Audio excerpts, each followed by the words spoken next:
Hello, everyone. Welcome to the 389th episode of Just Shoot It, a podcast about filmmaking, screenwriting, and directing. This episode is brought to you by patron Jack Meggers. Jack upped his Patreon pledge. Woo! Amazing. We haven't seen that type of crafty, filmmaking-related patronage for at least a few weeks. Thanks, Jack. I'm Oren Kaplan. And I'm Matt Enlow.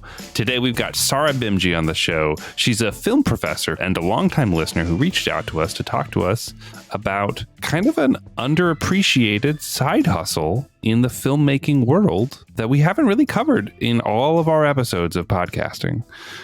So when she reached out, we were like, oh yeah, we should talk more about education. Teaching film as a business and craft to young people is her bread and butter as she pursues her own independent projects as well and lives a nice, good life with like benefits and stuff. Yeah, in the most expensive area in the world.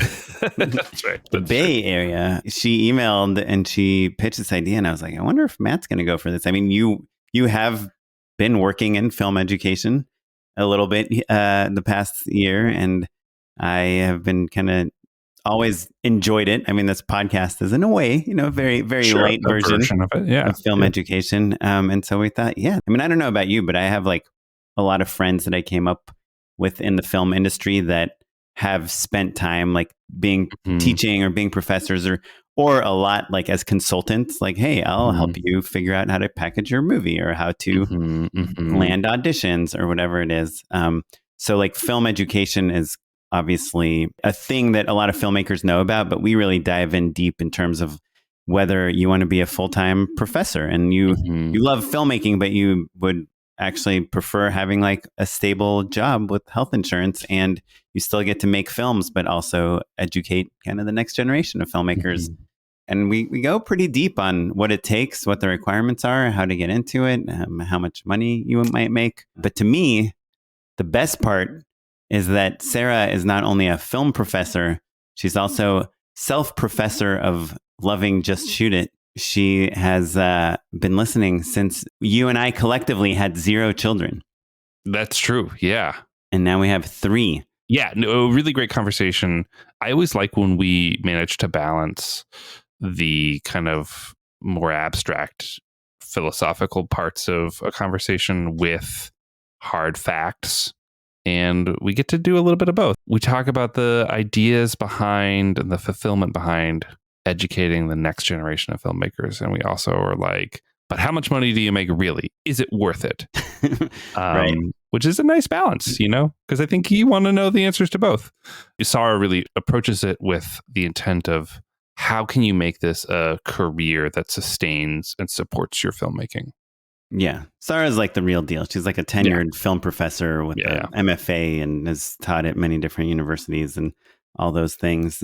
But I think for someone like you or me who is interested more as kind of like a fun side job teaching film, there is something nice about in this industry where it's like feast or famine and it, we have such highs and such lows. It's nice to find another fulfilling job that maybe is a little bit more reliable. And my guess is part of what you like about Lee Strasberg is it's there every week, whether whether you did anything about it or not. And there's something nice about the, finding some routine in our lives. So it's a really fun conversation. To me, the funniest thing is that Sahra was talking to us like any filmmaker could be a film teacher. I do feel like I know many filmmakers that like, I can't even get like 2 notes from them on a script without being like offended. Like, I feel like there's some people that are just not good at talking to other people about what their opinion is of their filmmaking and what they can do better and things like that. So it's interesting, but we do delve into what makes a good teacher. And I did think it was just about like telling cool war stories. And I guess Sahra thinks there's more to it than there's that. more to it than that. I think maybe the real takeaway is that like any job in the creative realm, you have to love it in order to be good or great at it, right? Like Sahra clearly is like, has a knack for teaching and a knack for filmmaking. So she makes a great filmmaking teacher. It's not you can't have the attitude that some people have about like commercials or something where it's like, oh, well, I'll just do this to pay the bills. It's not going to work out, right? Like it's too hard, it's too competitive, and it takes too much passion to be competitive for you not to also love it as well. Otherwise, you're really just barking up the wrong tree. Yeah. Though I do feel like you just made the pretty clear argument that it is like commercials. That's what I'm saying. Yeah, it's like commercials in that it requires passion. Or that people mistake it as exactly a casual side gig when in reality you kind of have to be serious about it. You have to be serious about anything. Yeah. Any amount of success. Yeah. Yeah. Well, cool. I think we'd love to hear from you if you like these episodes about the other parts of the film industry and different things we can learn. Let us know. We're justshootitpod@gmail.com. And the other way you can communicate with us is you can check out our Patreon. It's patreon.com/justshootitpod. Oh, before you hit the fast forward 30 seconds. Yeah. The important stuff is coming because there's another way that you can communicate with us, and it is in person at our upcoming Just Shoot It Halloween live event. Yes. So we're going to have a live event in October. It's between two dates, but just put it on your calendar as second half of October. If you just block out the whole second half, you'll be good. It will be on a weeknight. It will be most likely in the Studio City area, and you'll get to go meet other filmmakers. We're going to put together a panel of horror filmmakers, genre filmmakers. Even if you don't like genre or horror stuff, you will still love this. We will be drinking and chatting. There's going to be a pool there that we probably can't go into. Probably don't want to get into it.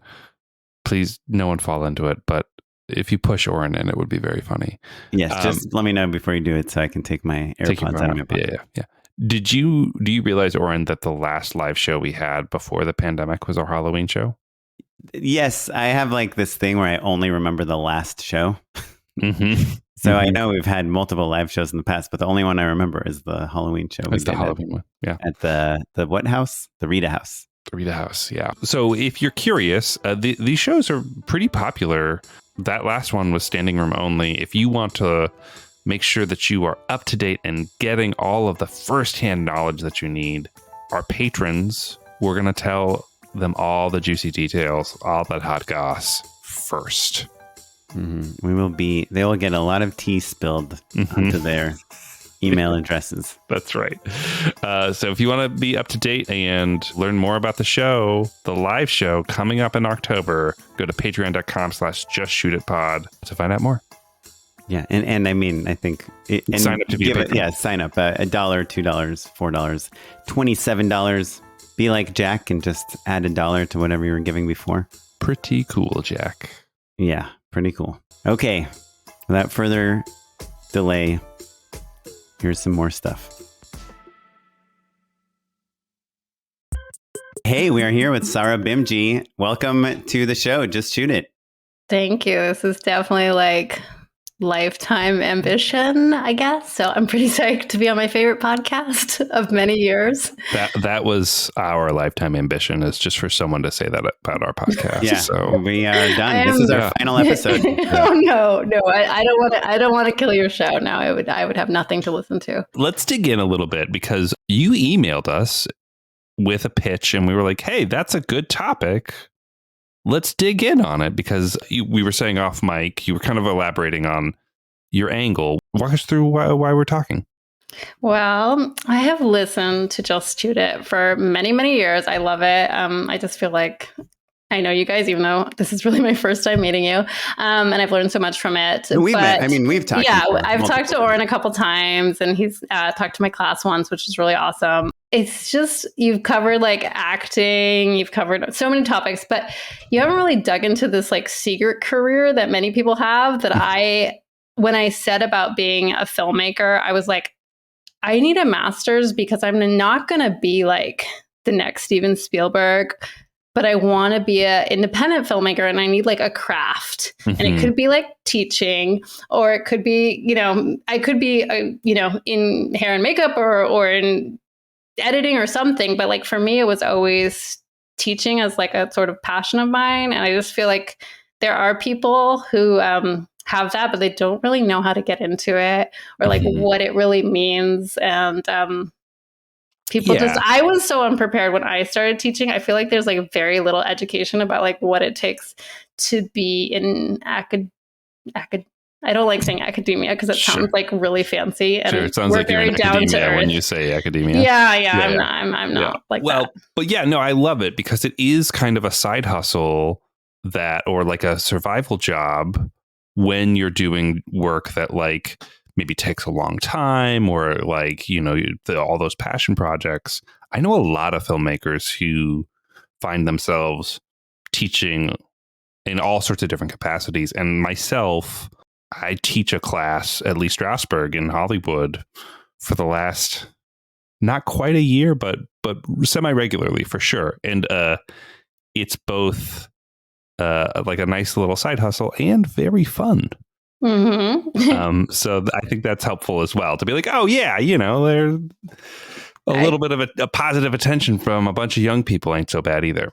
It's funny because that's my one complaint about teaching these young people is that Oren subbed for my class once, and he was truly upset that he didn't get a standing ovation. So he watched too much Barry, basically.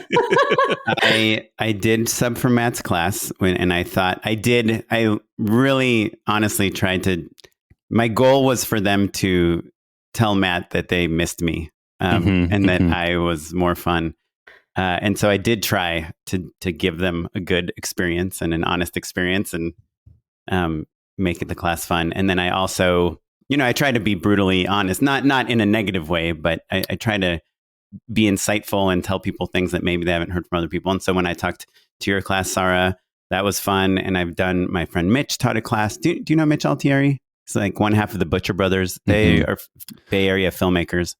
But he was teaching a class at Oakland. They maybe were on our 4th or 5th episode. Yeah, like I think I started around like the 7th or 8th, so I might have missed that, but it was early. We were doing that's for sure. And then our friend Charlie moved to France, and he was teaching, filmmaking there. And I talked to his class, and the one thing that all 4 of these classes had in common was no standing ovation.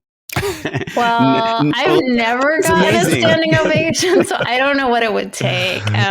So yeah, that might be like too high a standard. But like one of my students just sent me like a card in the mail with like a little filmmaking badge and was like, just wanted to tell you I had the best semester. And I was like, I'm putting this on my wall. Like, so sometimes I get that, but it's very rare. Mostly it's just like, thank you for passing me. I learned a lot. Bye. Yeah, no, that comment is awesome. I think that if we have any film students listening, like the people that are teaching you are also artists and creative people. Like you have no idea how much they would appreciate you telling them like, hey, this was awesome. Like I really enjoyed hearing from you or getting to know about your experience. Cause I think in any other forum, even when Matt and I would do live shows or whatever, everyone's like, hey, this is, even just talking to you, we feel like what we do makes a difference. But sometimes I think maybe it is like undergrads or academia or something. There's a little bit more of like hey, I need to take some classes. Film seems interesting. Oh, that was cool. Whatever. Next class, Or in the case of the arts in particular, whether it's acting or fine art or filmmaking, sometimes the kids have been sold the idea that they are geniuses, that they are the next Steven Spielberg. And so your filmmaking 101 class, or in my case, a commercial acting class, is merely a speed bump on their meteoric rise to success and fame. And we're wasting their time in some way. Right. I think that can be true. I've dealt with like hundreds and hundreds of students, and they're all pretty different, and they have different, they're there for different reasons. And yeah, so definitely I get a few of those, but not in the environment I teach. It's mostly people who genuinely like want to learn something. Do you teach, are most of your students film majors or? Most of my students are film majors. I've taught at like a lot of different places over the years. So I've worked with a lot of different kinds of students, from people who are just like, they're just show up because like their parent told them to show up at some place, or people like rediscovering a career and maybe transferring from a different career and like are like, I think I want to try filmmaking. I get a lot of that. Everything is pretty like introductory level. That's got to be so refreshing though, right? To teach adults who understand the value of education and appreciate it and are curious and excited. Not that there aren't young people who are like that as well, but like, I feel like when it's your second time around, you just have a totally different lens for all of education.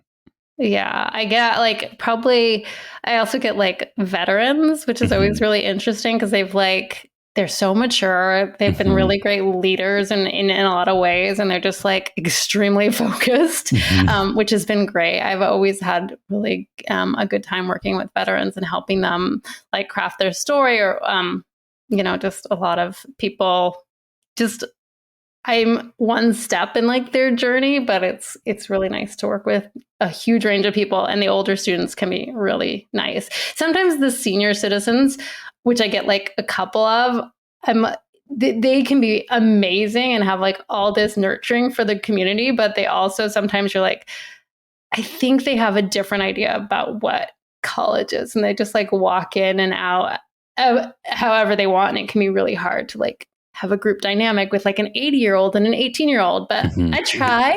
Right. I will admit that going back to the standing ovation for Oren, I told all of the students that Oren was a monster as a joke. Yeah. Because I'm very dry. And then when I came back after he taught the class, the main feedback was, you said that he was a monster. He was very nice. Oh no! Yeah. So I kind of set them off accidentally in the wrong course of action. Yeah, they did treat me like a monster, which was weird. But I do think there is something about us, like part of the fun of teaching. Like when you said, Sahra, Oren, do you want to talk to my class? It's like there's a fun.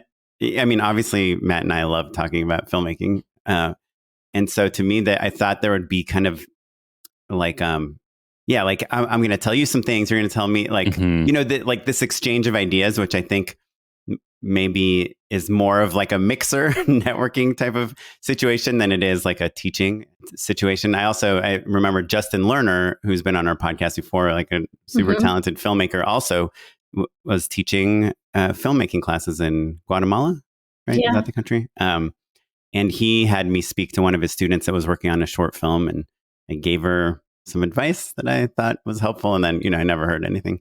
But I guess that's teaching. Well, yeah.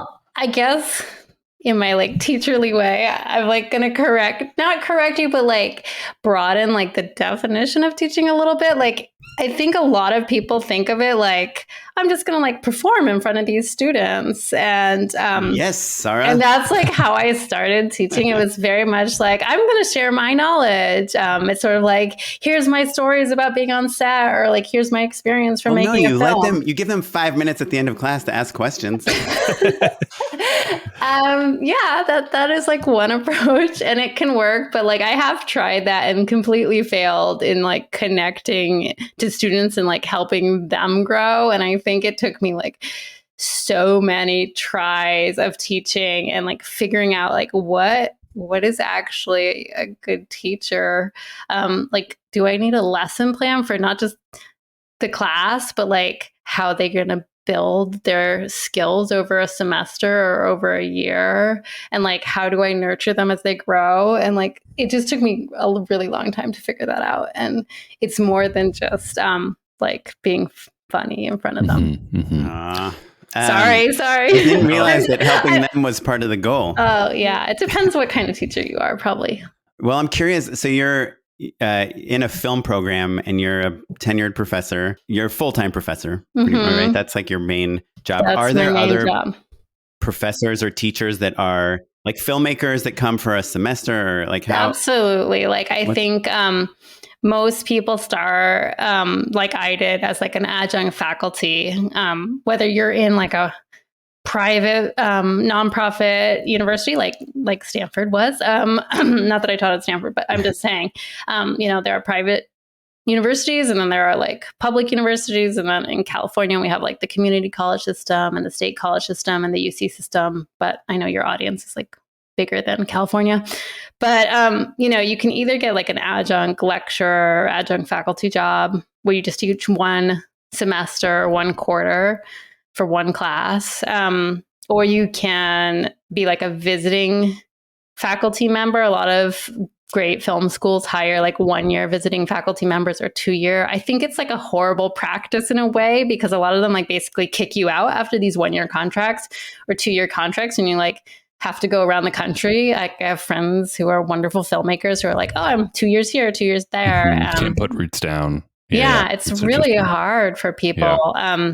Though it could be a great opportunity as you like carve a path towards a longer position. But like if you go on any of these like academic job search sites, you'll see basically full-time positions, tenure track, or part-time positions, which are adjunct positions. I think the two things that I'm interested in are, one, like the career, making this a career and a living and having like health insurance, all sorts of weird things that most filmmakers don't have. Basically. Yeah. But the other thing I'm very interested in is more like probably the stuff that applies to Matt and me, which is like, is there a way to be like, do you know working filmmakers that also are teaching and kind of making a living doing that? Or do you know any professors that were teaching for a few years and then sold their screenplay to Universal Studios and then left teaching? Definitely it happens for sure. I mean, there are a lot of working filmmaker professors for sure, whether they're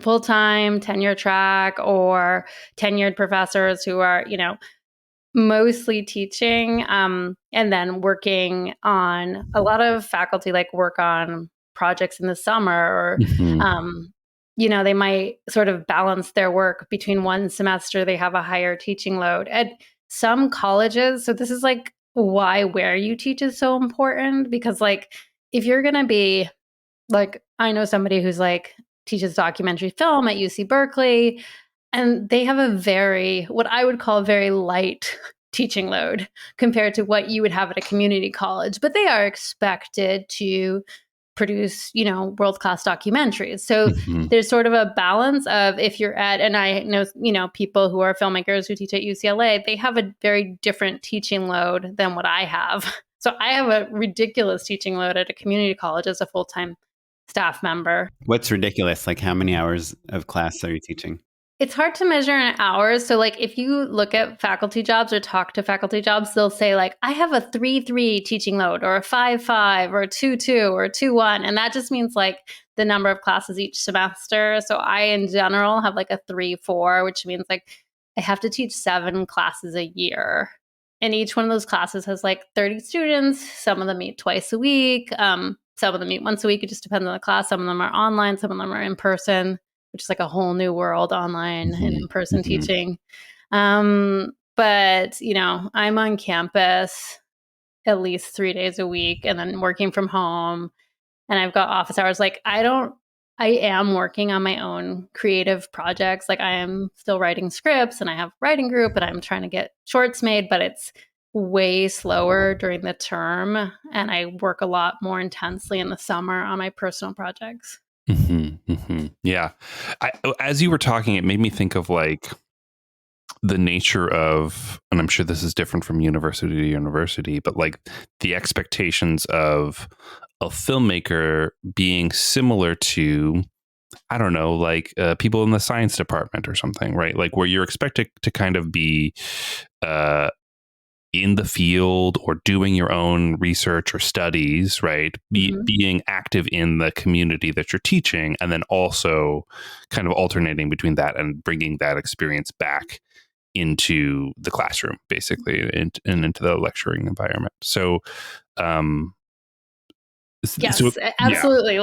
Yeah. Like, many colleges want, a working cinematographer to teach their cinematography class. That's like the ideal thing, but often it happens that somebody who had a fantastic career as a cinematographer now wants to maybe work less, because you can't, if you have a college that requires that you do an in-person class twice a week, it's pretty hard to balance that for 16 weeks in a row. To like, they don't pay you enough to like cut out all your other freelance obligations. Now it can work there are a lot of adjuncts that teach like 2 or 3 classes, maybe just 2 classes, and still keep up a creative practice or freelance work. Like I did several years where I was freelance producing and teaching as a part-timer.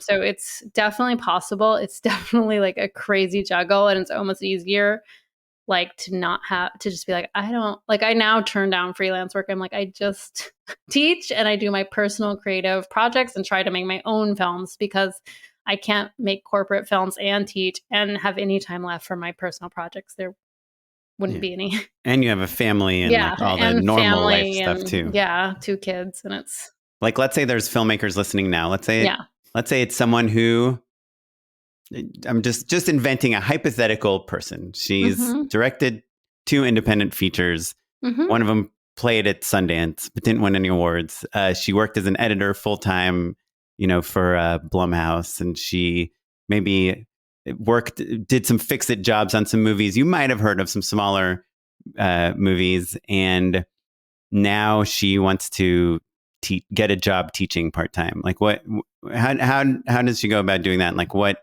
does the university or community college need to see on her resume to get that job?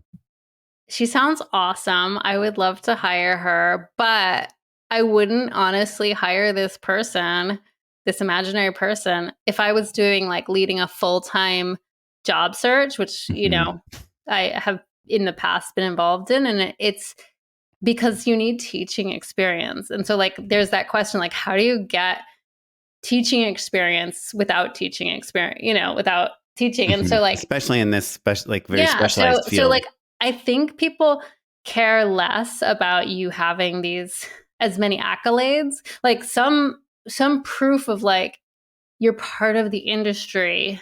You shouldn't be intimidated to apply for teaching jobs if you haven't had a film at Sundance. Like if you're part of the industry and you've been on sets as a crew member and worked, in different capacities, like you don't have to be like an award winner. That's okay. But you do have to have like it is actually quite competitive to become a teacher, and you have to show some passion and commitment to teaching, and that like takes time to nurture. And a lot of people, they might, and I know like I've heard the numbers for some of these prestigious school searches are like, it's like getting into a film festival, like a prestigious film festival for these, prestigious positions. There's hundreds of applicants.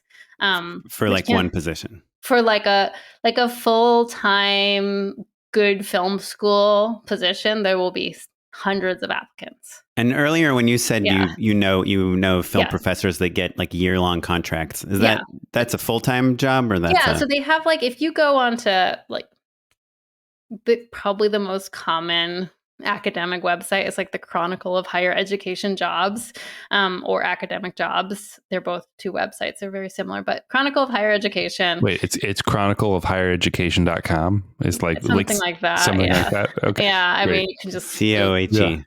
Yeah, really boring title, but you will see like visiting, they'll either call them like visiting artist or 1-year faculty. There are these 1-year full-time. Some of them are up to 3 years, but this is a pretty common thing. Like, so a lot of like great schools would like to bring in you as a working professional to teach for a year, full-time. So that is one option.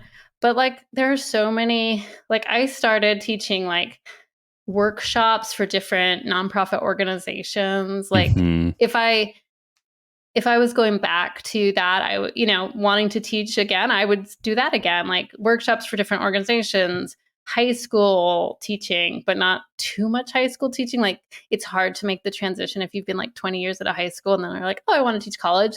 Like that's a difficult transition, but like 1 year at a high school looks really good. So it's a weird thing. I think work experience, that makes a ton of sense. What about education? What are the expectations there, specifically because filmmaking is so specialized and generally speaking doesn't require an advanced degree? Do you know what I mean? Yeah. Or even a degree in that field that discipline. So like at a lot of colleges, a lot of private schools would require you to have an MFA, but not like our in California, it's a little different, and there's different guidelines that you can look up. But basically, you need a bachelor's plus industry experience, is several years of industry experience at most of the at many of the community college system. But then if you go into the CSUs or UCs or private colleges around the country, a lot of them are looking for that master's degree in production, if it's an MFA, or if you're going to be like a film studies professor. Now that's what I mean by academia. And I love film studies, and it's just not my area. But like, if you want to teach, You're saying as opposed to film production? As opposed to film production. So, you can either be a film studies professor or a film production professor. And if you're going to be a film studies professor, whether that's history or like, analysis, theory or history, you would need a PhD. Yeah. You're bringing all of my college days back to me. I'm sorry. No, it's okay. Well, and I was a critical studies major is what they call it at the time. Film theory, basically. You could totally be a critical studies professor, but you now have to you spent 6 years in a PhD program. Real smarty pants. It's like, I used to explain to people, it's like, it's like getting an English degree, but instead of having to read, I watch movies. Whereas it was still paying for it. Production, is like, is more the hands-on, like, touching cameras. It was nerds versus jocks, basically. That's why I think I have the best job, because we just like play with cameras and make movies all day, and I don't have to read like hundreds of papers. Well, let me tell you, describe a fantasy that I bet a lot of filmmakers have, and tell me how far from reality this is. Okay. And what they would have to change to make it a reality. Let's say you're someone like me, made a couple movies nobody's ever heard of. I directed some commercials. I've heard of them. And my dream is to go spend a year in Tuscany. And I think, maybe while I'm there, I can teach a film production class, and maybe I'll get paid a little bit and meet some people. How realistic is that? I think you can totally do that, Oren. I think you would be an asset to any program. And there's a lot of like study abroad programs that would be hiring a visiting faculty member. Like, I think it's feasible. You just would need to do your research, like who's running film programs in Italy. Like, I know I could get hired. Like, it's not about being a Hollywood filmmaker. Like, I could get hired to do one of these summer abroad programs, whether it's for college or high school. Tenured professor at many different colleges. Like you have better filmmaker credentials. Right, but how much education? But would you have they wouldn't care how much I've taught? Well, if it's like USC or NYU, they probably would. I mean, it depends what is it really a status thing? Like the USC and Tuscany program would be different than the local Tuscan film school. There's a lot of range.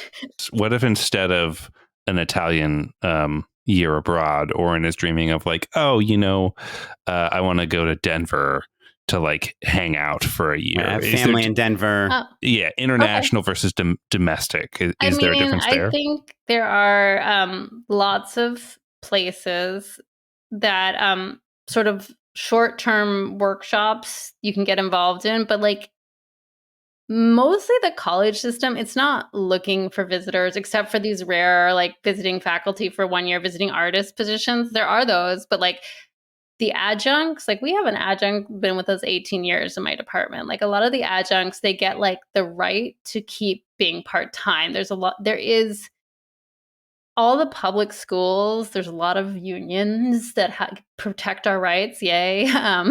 And so there is, and even at some of the private schools, there are some unions that protect your rights. So you have the, rehire rights after maybe you've been there 3 semesters. But at the same time, like a lot of part-time faculty all over the country totally get screwed. And I don't want to I know there's a lot of bitterness and sadness about the exploitation of like film faculty all over the country. So that definitely happens. And are they getting screwed by being underpaid? There are so many ways they're getting screwed. Like for example, and I've had this happen to me, where you get hired for like 2 out of every 3 semesters, and then again for 2 out of every 3 semesters because they know they have to give you health insurance if they hire you 3 semesters in a row or something, depending on the college. So like I've heard this sort of story from other people. Or you get offered a class that they know you're not ready to teach. Like you'd be like, I'm a film professor. Why are you offering me like some sort of public speaking classes? I'm not a public speaking professor. Like they'll just offer you some weird class because if you refuse it, then they don't have to like rehire you. So there's a lot of ways, or they'll cancel your class the last minute. People have had that happen. It's like, there's a lot of sad stories about academics. I don't want to make it all rosy, but I still... Is your pay directly correlated to how many classes you're teaching? For part-time people, yes. For full-time people, you're expected to teach a certain number of classes and then you get a salary. So it is correlated, I guess. But most people around the country are, the majority of faculty, whether they're film or any subject, like there's still, like when we went to college, like our professors weren't all part-timers, but nowadays so many people are part-timers. Like I think it's the majority of classes in this country are taught by part-time faculty. Oh, interesting. Which is crazy, but also like could be really great for a working filmmaker who just wants to teach like one class a semester and be like an editor and have that. Do it not necessarily for the money though, because the money's usually pretty bad, but because they really love that experience. Right. Yeah. But even if the money's bad, it's consistent and at least for a few months, it can be consistent year round. Like you can, we have plenty of adjuncts in our department or at other colleges I worked with who, are there for years, have really good relations with the departments they work with, get health insurance. It is. So you can have that go on for a long time if you form a relationship with a department and a college you like. So kind of integrate into it. I'm curious, can you give us the range of, what we're saying, good money versus bad money, and you live in the Bay Area, which is, arguably the most expensive. Yeah. I guess New York might be more expensive, It's really bad. And I mean, it's one of those situations. And when I mean bad, I mean like, I think a lot of adjuncts faculty members, they're working pretty hard, maybe not year round, and they're making 50 to 100K a year, working very hard. So, and even less. I mean, if you look at like a full-time adjunct professor, it's like you're capped at like 70% time for adjuncts for a lot of places. It depends on like the place you're working. There's a lot of rules. It's really boring. You don't want to talk about that. But basically, it's really hard. And if you're like a full-time faculty member around the country in film, you're looking at like 70 to 150K a year, depending on the school. And there's a lot of transparency over salaries because a lot of our positions are unionized, or a lot of people are it's not like secretive, like maybe a lot of Hollywood jobs are. So you can just like look up these positions online. So I'm not secretive about it. So, it takes a while.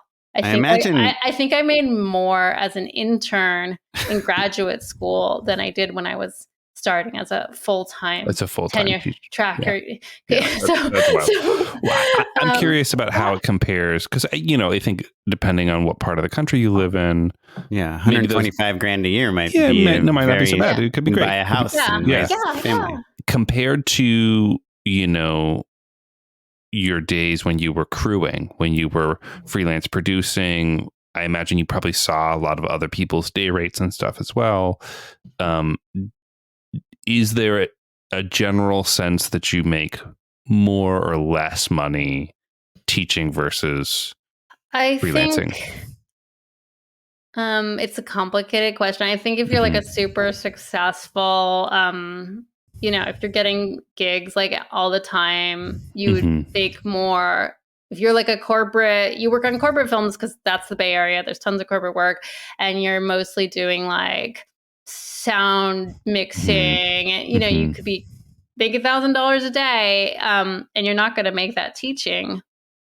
So, but it's steady work. I get a lot of great benefits. I have like a pension. I have a I have Vacation, healthcare. probably. I have so much vacation. Like I work so hard during the semester, but then I like have my time. And, as a parent, having that time in the summer with my kids or over the winter holidays, it's like it kind of lines up really well with school. It's like my semester is like less than school, so like they go back a week before I go back, and I finish a week before they finish for like both. And so that is so you get an gorgeous. extra week on each end while you're. It's pretty. Oh boy. I actually get more than that in the spring. So I get like 3 extra weeks. So I get time for me, that's like my creative development time, but or my family time, but so there's a lot of benefits, but the pay is not great. And it's like really, things are hard in the Bay Area. I have a husband who like works in tech, so like that really helps, but that's the Bay Area. Yeah. But you're not hustling to book those other jobs in the way that like, I think a lot of people start freelancing because they want to make their own movies. They want to make their own shorts or indie features or whatever. And not only are they working super hard to make ends meet, but they're also spending the time that they would have where they could be developing their own work, just trying to find the next gig. I completely like agree. And I saw that really early. I was like, I want to be a filmmaker, but I don't find a lot of joy in like making, like I was editing financial videos, and I was like, this is killing like financial video. What? Sorry. Or he does actually. Okay. Well, like these were pretty painful. Some of them were good. I tried to get creative, but it was hard. But anyway, 401ks. This was when I lived in London, so it was it was a different time. But fish and chip deals. Sorry, go on. Okay. Anyways, the point is like I was like, how do I make this work? And I just thought like the only way it's gonna work is just like I need to be a full-time professor, have like sabbaticals, have summers, like then I can then I can like do the indie thing. Like I took a group of students as volunteers to Sundance, and I met this other professor there, and he was like, yeah. And he had a film in a short in Sundance. I can't remember his name. It was like Robert something. He was really cool. Hi, Robert. But he was just like, he made a film with like his student that got into Sundance, and it was beautiful. And he was doing what I'm trying to do, but haven't yet done, where you're like having your own independent artistic life and a fulfilling but incredibly draining and not that well paying teaching career. Like I don't want to glamorize it. Like it's super hard. That is a dream, to like meet some prodigy student and have them make a short film with you. Yeah, and then get credit for it. Student was his DP. I thought a fun exercise we could do would be to have Sahra tell us what classes she teaches, and you and me, Matt, decide whether we think we could teach those classes. Oh, that's fun. That's fun. They're not as exciting. I mean, like, of course, you can definitely. I teach community college. At the moment, I teach 3 sections of Intro to Film Production. Do you think you could teach that? I mean, yes and no. I don't know. Like the hard part would be to figure out what that means. What that entails. Yeah. I mean, it is very much a like all-in-one, here's your introduction to film production, here's the camera, here's lights, here's microphones, here's editing, here's script writing, here's how you work as a group, let's make a short film. So it's very fun and very hands-on, but it's very much an intro level of everything. I also teach intermediate version of that, and I also teach digital editing on Premiere at the moment, and sometimes I teach script writing depending on the semester. But it's very much like, and I'm teaching virtual production this spring, which I'm terrified for, but I'm learning it as fast as I can. Yeah. I mean, I would say for me, I feel confident about the soft skills more than the hard skills, just generally speaking, right? Like talking to an actor or working with actors or even writing, all of that stuff is really straightforward for me. But I think as a director, it's easy to think you know how to do something because you've seen someone do it a million times when you haven't literally done it yourself. Do you know what I mean? Like, I know all of the abstract or big picture ideas about things, but like if someone put a camera in my hand that I wasn't intimately familiar with from just a menu perspective, immediately I'd be like, okay, great. Give me your phone real quick. Let me just Google something. You know, like you figure it out, but like you're not conversant in whatever that is, you know? Yeah. One thing I've learned from like teaching is like, I used to be so worried that like there's like they've made an update in the software. I don't know how to use it yet. How can I teach it? Or like I'm not very good at setting up a C stand. But like I have come to the point, and that this sounds maybe like arrogant, or not. I'm not sure which one, how to use that word. But it's like I'm very honest with my students. Like, I do not know everything. Let's learn how to do things together. Like, let's question things. Like, I'm not an encyclopedia. If we need to look something up, let's do it together. Or like I'll say to a student, someone asked me, what's the shortcut key for this? Like how to and I was like, I don't know. Let's look it up. You tell me. And I think just like people shouldn't be that scared of teaching and think of themselves as like facilitators or collaborators. You don't have to be like a guru. A guru. I mean, you could have that mentality of like, I am the guru and the knowledge flows one way from me, but like, I mean, it's such a subjective art form too. Yeah. Like, I'm curious about teaching digital editing. Do you have a textbook? I don't. For my intermediate students, I do make them read like In the Blink of an Eye, which is like the Walter Murch sort of like classic essay.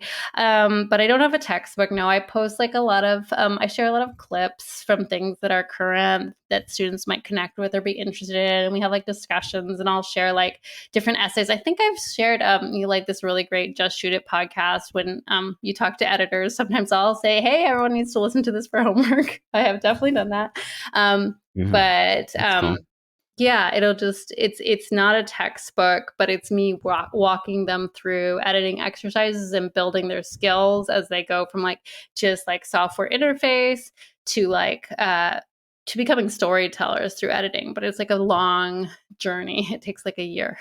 And so you do talk about like L cuts and L cuts prelapse and all that stuff. But like I don't even though like I've edited for like money, I don't have to know everything. Like I don't have to be like the best editor ever, or like you know, I haven't won an Oscar in editing, but I can help students learn the basic tools to start doing it, and you know, looking at a cut and talking about like what does that feel like to you.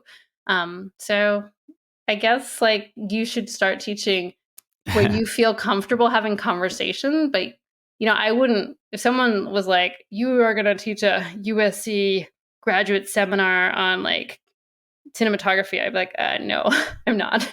But there's definitely things I can't teach. But I think I can teach like a lot of intro level stuff, and it just depends. You don't have to be like that far ahead of your students. I guess my last question about that, sorry, Matt, to interrupt, but I'm just really curious because when I was in college, I'd used Adobe Premiere on Windows 98 and barely worked, I imagine the students coming into your class now have all watched like 1,000 tutorials and understand editing and seen video essays and the Nerdist or Nerd Writer. No. They're like not my students. Like maybe at a certain level, I guess it just depends. I mean, they don't come in and say like, well, Nolan said this in an interview about how sound should be used. Like 1 out of 30. But most of them are just like, I like movies, but I've never made them. I make some TikTok videos, or a lot of them make like YouTube content, but it just depends on your film school. Probably it's different at different programs. Isn't YouTube content movies? Yeah, YouTube content is movies, and I love my content creators in my class, and many of them dream of, now they just are like, I want to be a content creator when I grow up. I get a lot of that, which is awesome, and I encourage their passions. But yeah, I think that Most of not them a don't know much more than me. Yeah. I would say, like, I'm not that worried about it. Like, maybe they do, but then I can learn from them. Like, maybe that would be really great. Like, I've definitely learned from some of my students, and they've showed me how to do things or just told me about cool movies, and that's fun. Yeah, I feel like you're ignoring that. Like most of them are 18, Oren. So like, Well, I feel like my number one people I'm pitching against when I'm working on commercials is like 18-year-old kids with like amazing Instagram. no, Really? they're Really? 29, Oren. That's They're probably Yeah. 29. There's a big difference Yeah. between an 18-year-old who's like wants to be a content creator and a 29-year-old who's been like learning their art form for the Mhm. past 12 years. And like, so. Yeah, Yeah. definitely. I was circling back a little bit. I feel like a thing that you're highlighting that I think is a good takeaway, whether you're a student or an aspiring teacher or just a straight filmmaker, is like in this day and age, self-education and problem solving is really the name of the game, right? I think there was an era back in the day where, look, there were 3 cameras that you shot movies with, and so you needed to know all of them, and you needed to know your film stocks or whatever, and it was a knowable amount of technical knowledge that you needed to have, and that those days are gone, right? And so having a conversation about how to troubleshoot something is really most of it, right? Like no one is going to walk in and know every single camera. It's impossible. It's unknowable, basically. I love that very much. Before we end the episode, I just wanted to get just a little piece of advice from you to our listeners. If they are, maybe their union's on strike, maybe they've come to realize that their freelance, fun, fancy, hustling lifestyle is scary, and they want to dip their toe in teaching and maybe exploring, being teachers of filmmaking. But they don't have an MFA and they don't have a lot of experience, teaching. What's a good way to start and kind of get into it and see if you're even into it? You definitely shouldn't be intimidated if you don't have an MFA. So let's just start there. So please go into teaching even if you don't have an MFA. Just it might take time or a different path. But you should start thinking about like where do you want to teach and look at all the teaching programs in your area in general. So like there's depending on where you live, there might be programs that are like private programs. There might be community college programs. There might be 4-year college programs. So just you can just Is there like high school stuff even? Like there's a ton of high school stuff. So yes, look into high school teaching. And then like you could network with local people and just get the lay of the land. Like I have in the Bay Area, I've taught at 5 different higher education places. Like, and that's coming in with some experience. But the very first teaching I did that was film related was like a 3-day. There was some sort of like film festival for students, and they wanted to have some like fun workshops at the festival. And I was like, oh, I was like corporate filmmaking, but I thought like I just volunteered and taught some high school kids some filmmaking. It was so much fun and so rewarding. So like, see if you like it. That's a good thing. If you get the standing ovation, then you should definitely keep going. I don't know if you just a random technical question about that. Yeah. Let's say one of our listeners is in Nebraska and there's the Nebraska Film Festival and they're like, hey, we want to teach some high school kids how to make films. Do you need to bring cameras or is it like, I mean, I feel like nowadays it's like just everyone shoot it on your phone and we'll I think so. Yeah, just shoot it on your phone and just edit it together. Like depending where you go, there's going to be like a huge range of facilities. So like if you're just doing some random workshop, like teenagers have phones these days. So yeah, start with what you have available to you. Don't feel like, oh, I can't teach because I don't have 25 DSLR cameras in my garage. Like that, you don't need that. Well, Sahra, this has been great. Super helpful. I have one final question, actually. Big picture question for you. You teach a lot of intro to filmmaking. Is there any big picture takeaways you want your students to leave the end of the semester? Is there any broader highfalutin ideals besides like filmmaking is great and they can do it? I mean, I always tell them filmmaking is problem solving. It's not about learning a specific technique. It's really about seeing how you can help each other. And I always want them, I'd rather they be like a good person and a good filmmaker, and leave higher education with the goal of being a better person. Like, they don't have to be an amazing artist, but if they can be like a helpful friend to their classmates, like that's like a great. patron even. Like maybe like they could, yeah, definitely patron. That's the lesson. Oh my God, I forgot the lesson. Being a patron of Just Shoot It. That's the first thing they should do, because it will like definitely like will enhance their education for years to come. Well, at least they should get a little extra credit. I would hope. Oh, totally. I offer extra credit for that. No. I do think, though, it's not a bad idea if you are a film in film education to assign our podcast to your students and just have them listen to every episode. Just have it. They don't even have to listen. Just have them play it on their podcast. Yeah, if they could smash that like button and leave a comment, forward it to their friends. Yeah. It's a good idea. No, I mean, I'm like this, you know, I don't assign a lot of podcasts, but I think actually, honestly, I usually do like once a semester, be like, hey, there's podcasts. Here are 5 great episodes of different, I mean, you're one of them, obviously, but here are some What are the other ones? Script notes? Anyway. Bleep those out first, please. Thank you. Bleep. There are some wonderful film podcasts, obviously this one. And I just want students to know about them as a resource, because sometimes people are really like, they only go to YouTube, which is great. Right. But I'm like, we're on YouTube too, so that's good. Yeah, you just like get so much more in depth than you. I don't know. What else? Team Deacons? What are the? Good. I mean, there's there's been like a couple different shorter running editing podcasts that have been interesting. I think Art of the Cut is a pretty good one. Making Movies is Hard. It's a good one. Post in Black, editors of color. It's a really interesting podcast, cool. Sort of that experience. Sound School podcast, if they just want to think about sound, script notes, of course, Teen Deacons, the DGA Director's Cut, the editing podcast, the Editor's Cut. Rough Cut is one. Film School, the Rough Cut. Okay, I'm going to add that to my list. Thanks for the recommendation. For full transparency, I think it was recommended on this podcast, and I started downloading it, but I've yet to listen to an episode. But they have like the Righteous Gemstones editor, Jury Duty, Gran Turismo, like legitimate. I learned so much.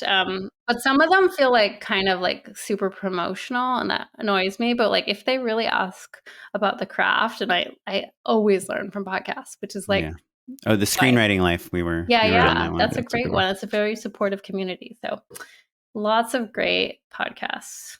Sahra, this has been great. Do you have a few more minutes to hang out and endorse with us? Absolutely. Unpaid endorsements. I've got 2. They're pretty mad and low. Kicking it off. This season of Righteous Gemstones, I'm loving. I don't know if people... It's back on. We're in season 3. People aren't really talking about that show very much, but I feel like...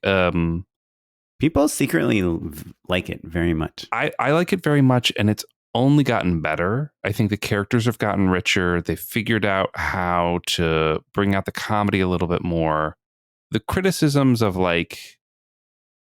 maybe not every character is super grounded. It is right on. That's true. Like there are things that Danny McBride's character does, or like the whole cast, where it's like no one would be like, yes, and also I'm going to go to your church and be a devout follower of you when you do and say these things.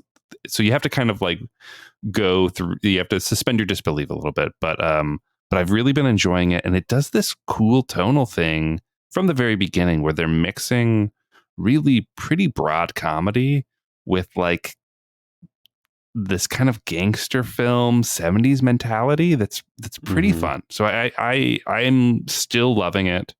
Season 3, we're getting more of my favorite character, BJ.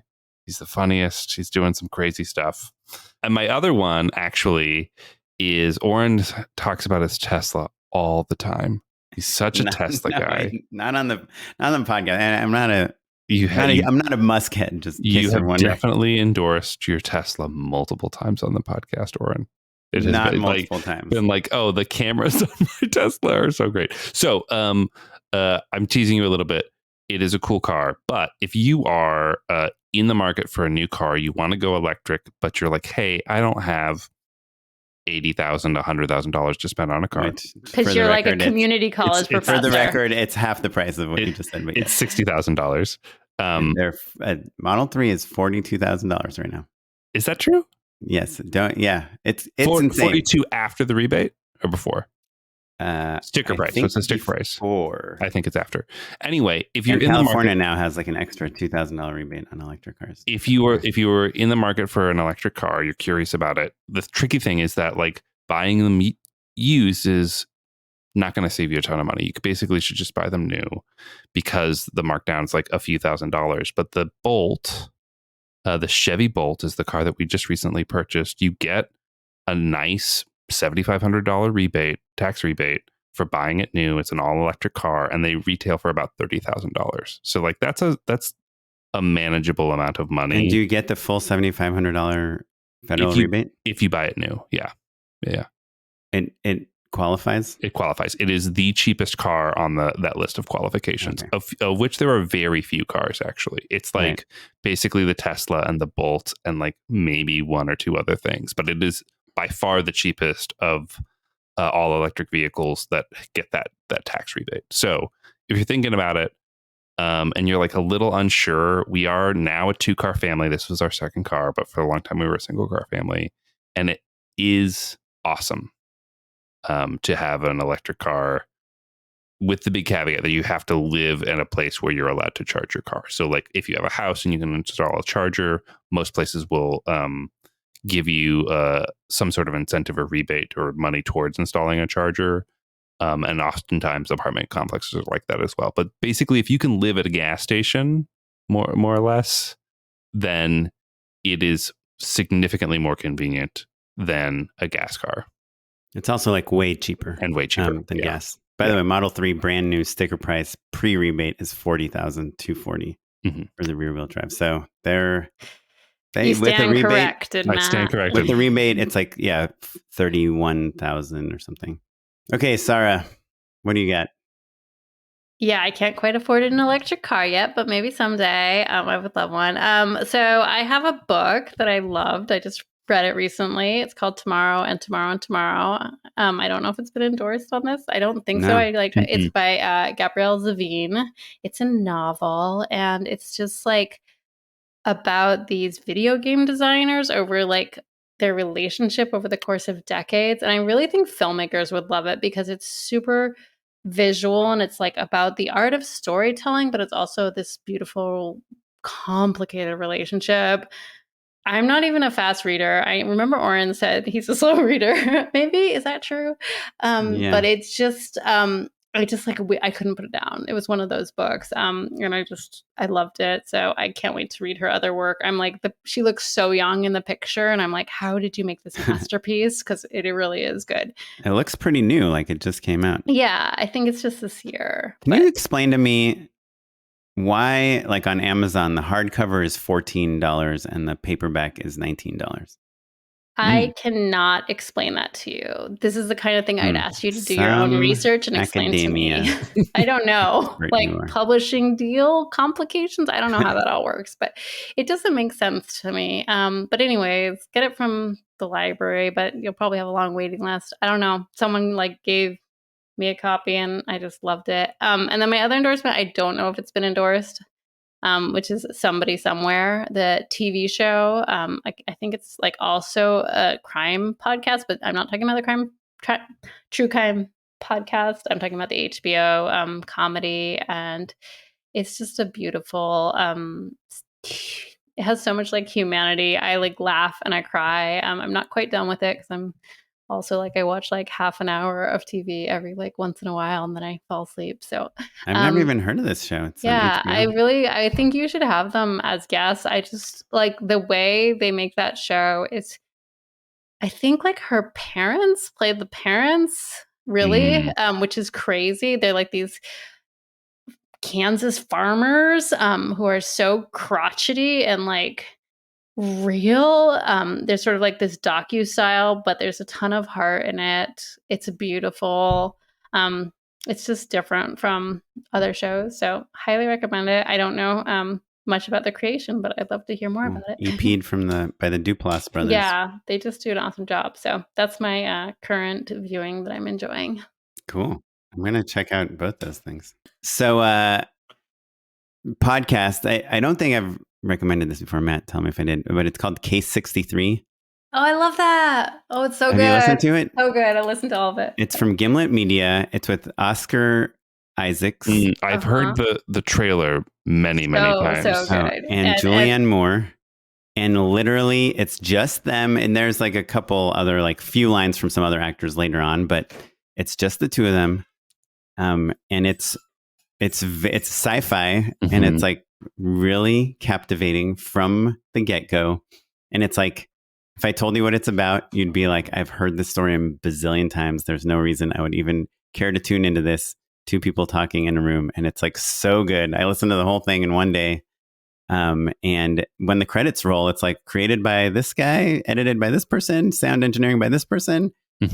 And that's it. It's like 5 people made this podcast. Awesome. It's like so good. And it's dialogue driven. And the performances are so good. And the story writing is so good. Yeah. No, yeah. It's I endorse your endorsement 100%. Thank you. The other thing, and I have a bad habit of doing this, endorsing things I've never used before, but I've seen people use it on YouTube. There's this site, it's called KrotosAudio.com, and it's Krotos Studio, Krotos. And it's kind of like this sound effect creation platform. But you know, like when you're looking for the perfect whoosh to go along with your video, and it's like, there's either you find a whoosh in your library that's like, and then you find one that's like, but what you need is like something like that long. And it's really hard. And this kind of lets you play the sound effect. So you can kind of drag like a whoosh out, and you can drag it faster. And if you drag it higher, it's like bassier. Whoosh. You know, if you drag it like lower, it's like like just whooshes, or is it? No, it's like fire effects. It's fabrics. It's ominous tones. It's ambience, like ooh, spooky strings or whatever. And then like you can, if you move it, it's like, so it's kind of like you're scoring the sound design, but it's like an instrument almost. And you just use your mouse to just move a cursor, like make it scarier, make it brighter, make it slower, make it faster, you know, a helicopter, or like make it farther, make it closer. And it's like, that's my thing with sound effects. I find that I'm always like finding almost the right thing. Like, you know, you get the telephone, I mean, especially or the doorbell with whooshes.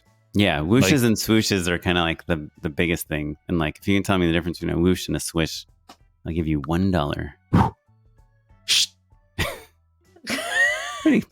pretty good. It's like 40 cents worth. Yeah.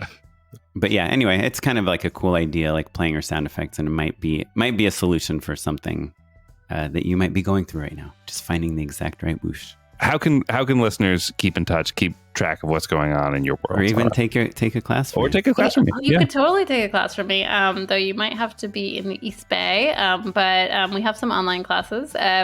So yeah, I guess I'm not super into social media, but I am on Twitter at Sahra Films. So my first name is spelled strangely. It's SAHRA and the word films.